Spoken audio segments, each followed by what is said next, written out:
seem to constantly be changing on you know, sort of different ways of defending and stuff. But right now, for a completely defended penalty four, what I like to do is I always have somebody go way sort of left of the hitter, to where he's got to really pay attention, where if he decides to dribble, that he's going to have to really control his dribble, or this guy's going to pounce on him. So that adds a little pressure.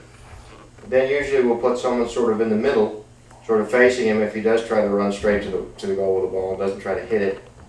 That's also a good play. He can meet him straight, or if the guy drills it and he hits it sort of a line drive or a grounder, then he's able to hopefully deflect it. And then generally we'll have two guys sort of in the mouth of the goal, just trying to, you know, bat the ball down or try to block it with their horse or whatever. And that's generally sort of with the four players on my team is how I line them up. So if this guy does end up dribbling the ball or tapping it, whatever to call it, you know, the first player, whether it's the best player on the team or the number one, whoever I assign or whoever ends up doing it, if the guy dribbles and obviously he can't actually stop and you know, stop him from hitting it, then he's got to turn and sort of shade him and sort of go with him and sort of block him, and then basically it's just you know, you hope that you know, somehow or another he can't get through these other three players. You know, that's sort of the simplest tactic that I found that works. And of course, if he hits it, then you know. You just try to deflect it. That's all you can do. Try to keep it from going through those posts. You know. Here's the deal with a team that's hitting. It's very important, and I can use the red pen for that. Okay. What I like to do is sort of have one of your players sort of here, okay, and then have your other two players to where they're sort of here and here, to where if the ball sort of looks like it's going out, they can try to block it and come in, you know, and try to make a play on the ball and make a go, okay?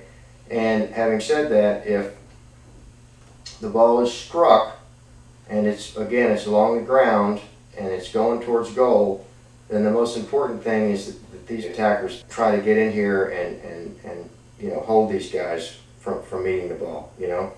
But my first train of thought is always to have these guys, my first thought is to have these guys keep the ball on the field. You know, keep it any way they can from going over the back line and keeping it in play, okay?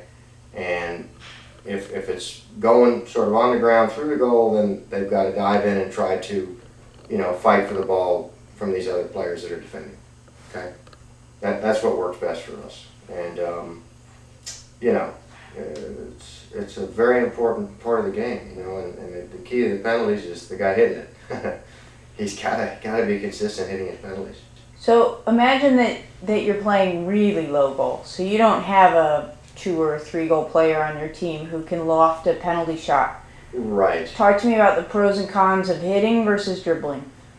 Yeah, you know, I would say with low goal, you're probably better off just taking a good full swing at it, you know, and just getting the momentum of you know, the ball going towards goal. Just because anytime you're not a real experienced player and you're not good handling the ball, and you go to sort of start dribbling the ball, and you know, you're already nervous as hell because you're not something you do every day, and you know, you want to do it right. If you dribble and you miss, these guys are going to steal it and take it down the field and score.